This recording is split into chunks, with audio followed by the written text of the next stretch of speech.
Good evening friends. आज हम आप लोगों को सिर दर्द से जुड़ी समस्याओं के कारण के विषय में डिस्कस करेंगे कि सिर दर्द किन कारणों से होता है। तो ज़्यादातर समाज में अपनी भ्रांतियां हैं कि सिर दर्द एक ऐसी समस्या है जो आँखों से ही केवल जुड़ी होती है। आँख का तो है ही है, इसके साथ ही कुछ शरीर में ऐसी कमियां हो जाती हैं जिसकी वजह से सिर दर्द की समस्या पैदा होती है।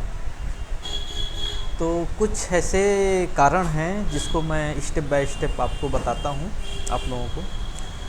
तो पहला कारण है सिर दर्द का पेट की समस्या। अगर पेट की समस्या है, आपको कॉन्स्टिपेशन है आजकल,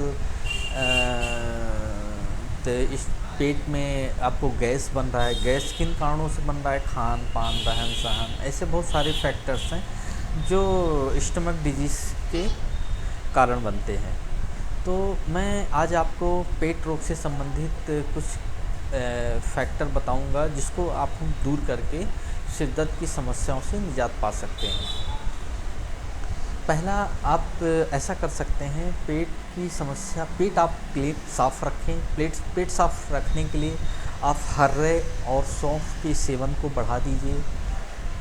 इसके लिए आपको अगर बहुत ही ज़्यादा सीवियर है तो you can go for PPI group. For the examples it's rabeprazole, जो मार्केट में डीएसआर के नाम से आता है, omeprazole, pantoprazole. And also you can go to your family doctor for the further treatment. और इसको करने के बाद आप अंतोगत्वा आपको आयुर्वेदिक मेडिसिन पे आना पड़ेगा। आयुर्वेदिक मेडिसिन में बहुत सारी चीज़ें हैं, शंख भस्म, ऐसे करके आप कोई आयुर्वेदिक फिजिशियन से जाके आप अपना ट्रीटमेंट ले सकते हैं। आयुर्वेद एक ऐसा कॉन्सेप्ट है मेडिकल साइंस में, एक ऐसी विधा है ट्रीटमेंट की जिसमें आप जिसमें आप एक अच्छा सा ट्रीटमेंट पा सकते हैं पेट रोग से संबंधित। वो आपको जड़ से ख़त्म कर देगा। एलोपैथ में कोई ऐसा परमानेंट कोई इलाज है नहीं, क्योंकि इसमें ये देखिए एक अनुभव की चीज़ें हैं जो बुक्स में भी नहीं लिखा है। और मैं आपको बताऊंगा सिर दर्द से संबंधित आज मैं आपसे केवल एक ही टॉपिक में भी बात करूंगा प्रेजेंट टाइम में। पेट रोग से संबंधित जो कारण होते हैं सिर दर्द का, उन्हीं पे मैं डिस्कशन कर रहा हूँ। और मैं आपको बताऊँ, मेरा वीडियो थोड़ा लंबा होगा, आपको पेशेंस रखना होगा। तो मैं आपको बताऊं कि सिर दर्द एक ऐसी समस्या है जो बहुत सारे कारण, गैस्ट्रो प्रॉब्लम, आँख का तो है ही है, ठीक है। आँख के लिए आपको आँख के डॉक्टर के पास जाओगे, पावर निकला, सिलेंड्रिकल पावर निकला, कन्वर्जेंस वीक है, वो आपको ऑर्थोप्टिक चेकअप करेंगे, आई स्टॉकुलर मसल्स की मूवमेंट चेक करेंगे, उसमें इम्बैलेंस होगा, वो आपको सजेस्ट करेंगे क्या करना है, कैसे। वो एक फैक्टर है ही है, ठीक है। देन फिर आता है स्टमक, फिर आता है न्यूरोसाइकेट्रिक प्रॉब्लम। न्यूरोसाइकेट्रिक में आजकल हर आदमी स्ट्रेस में है, नींद कम ले रहा है, तो कुछ घरेलू उलझन है, कुछ समाज के ऐसे दुनिया भर के प्रॉब्लम है जो हावी होते रहते हैं पब्लिक पर, लोगों पे। तो वो फैक्टर न्यूरोसाइकेट्रिक प्रॉब्लम को जनरेट करता है।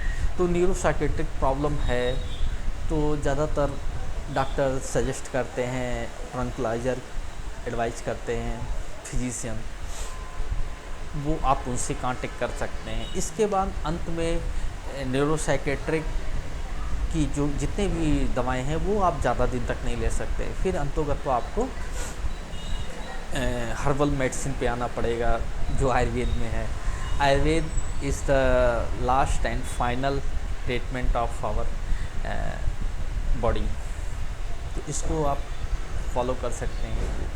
गैस्ट्रो, न्यूरोसाइकेट्रिक, कभी कभी लोगों को हाथों पैरों में जलन रहता है और हाथों पैरों में झुंझुनाहट रहती है, वो भी फैक्टर हो जाता है। फिर उसमें कुछ नर्वाइन टॉनिक की ज़रूरत पड़ती है।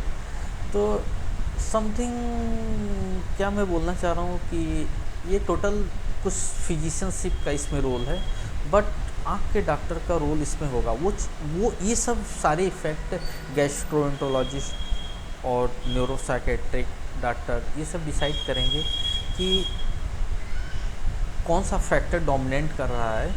तो ये मैं आज आपको ये सब फैक्टर कोरिलेट करता हूँ ऑप्थेल्मिक में एक्स्ट्रा ऑकुलर मसल्स इम्बैलेंस में, जो कन्वर्जेंस वीक का कारण बनता है।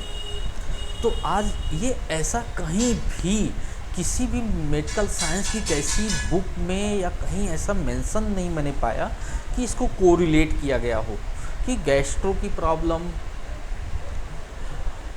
न्यूरो की प्रॉब्लम और न्यूरोसाइकेट्रिक डिपार्टमेंट से रिलेटेड जो टॉपिक्स हैं वो मैं कोरिलेट कर रहा हूँ किससे, आई में एक्स्ट्रा ऑकुलर मसल्स इम्बैलेंस में।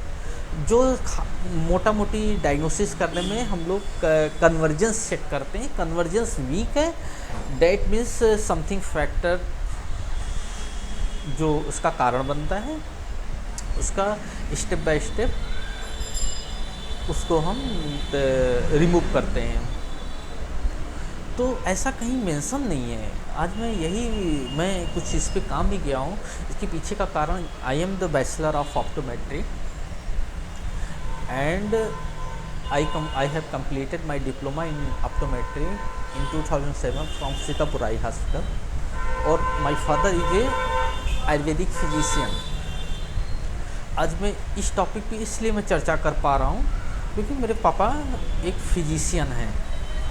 तो मैं इसलिए सब चीज़ें आप लोगों से कोरिलेट करके बता पा रहा हूँ कि इस सब चीज़ों पे मैंने अनुभव लिया है और इस सब चीज़ों पे मैं अपने फादर से डिस्कशन भी करता हूँ कि ये सब फैक्टर यही सब होते हैं जो सिर दर्द के कारण बनते हैं।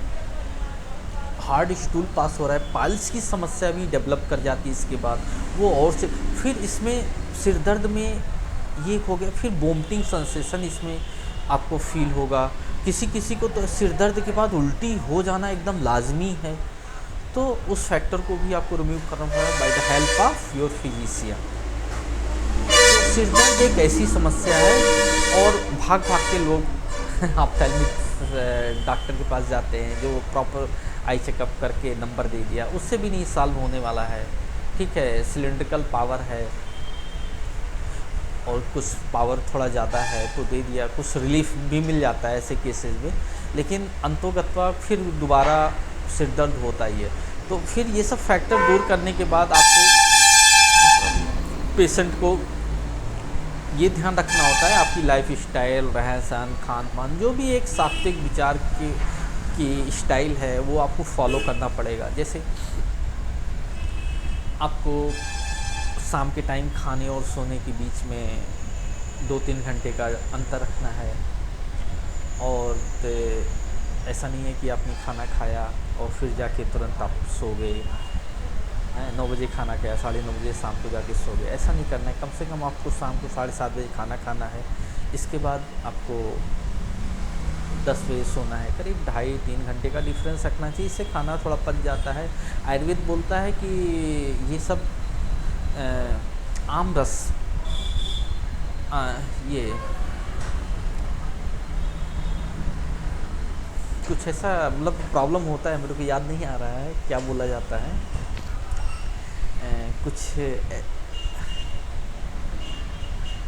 कुछ ऐसे फैक्टर्स जनरेट होते हैं जो हार्ट ब्लॉकेज ये सब क्रिएट करते हैं। तो ये सब फैक्टर है।